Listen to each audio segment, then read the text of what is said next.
Hello, it's Amanda, Creative Gardener. Welcome to the garden. So today I'm going to give you an update on I've got two tamarind trees, and I'm also going to tell you a bit about the tamarind tree, how it grows, and give you some information on what tamarinds are good for,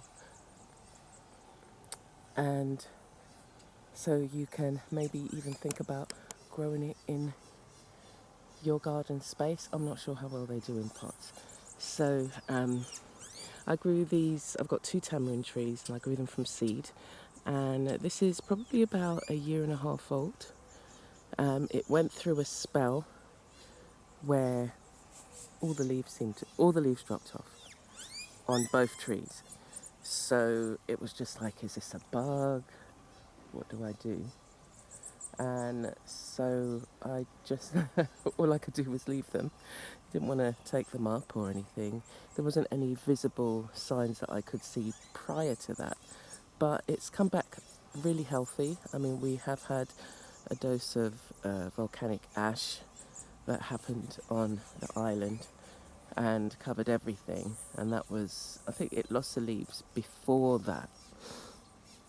So now with the ash going into the soil's been enriched over time. The only other thing on this particular tree that I used to notice was that there were these scars.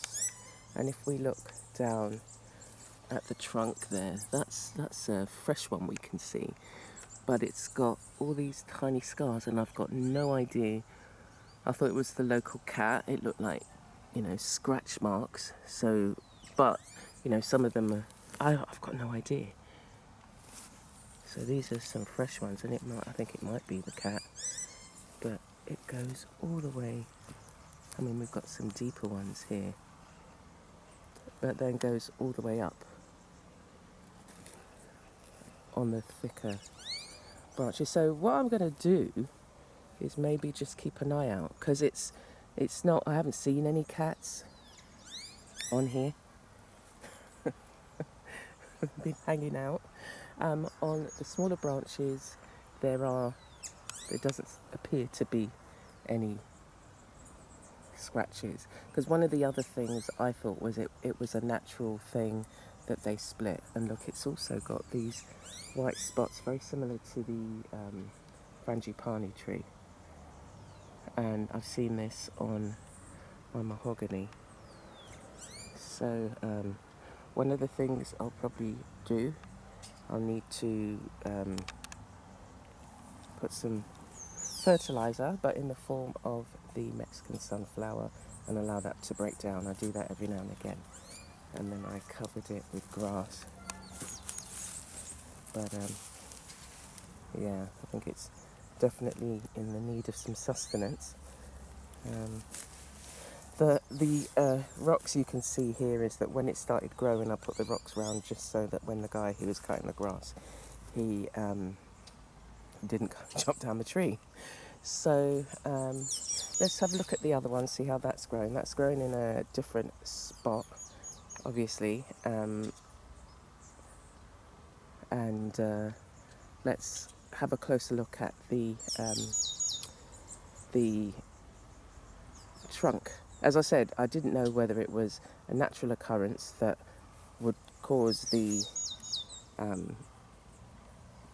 trunk to split, but it's just too, I don't know, cat-like. Cat trying to exercise its claws, and maybe it's one of those trees that I'm not sure what the wood is like. There's a little banana creek. I don't know whether you can see it. Let me see if I can get it closer.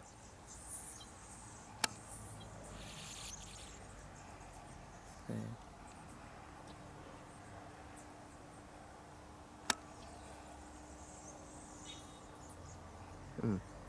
It's evaded me.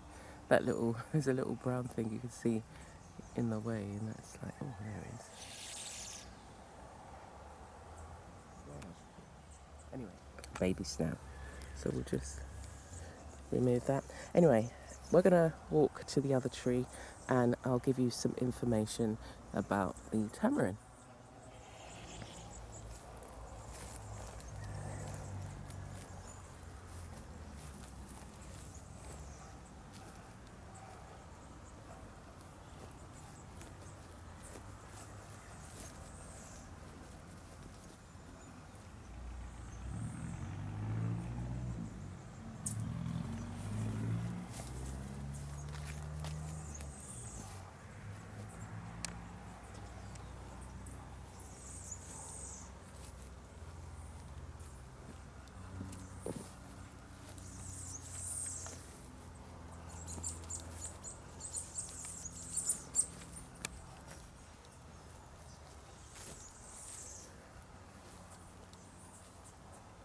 Okay, so here's the other tamarind tree. And again, as I said, this one had lost all its leaves as well, both of them, and it was just like, oh my gosh, what's happening? But they've both come back really lovely.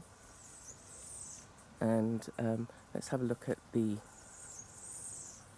branches, the trunk. See, we know that it's something that likes being up the top. I mean, we have monkeys near here, about 200 yards. 200 feet in a tree. Well, I don't even know whether that's 200 feet. It's the tree over yonder, that tall tree at the back there. This one here, there's usually always monkeys in there. They're probably just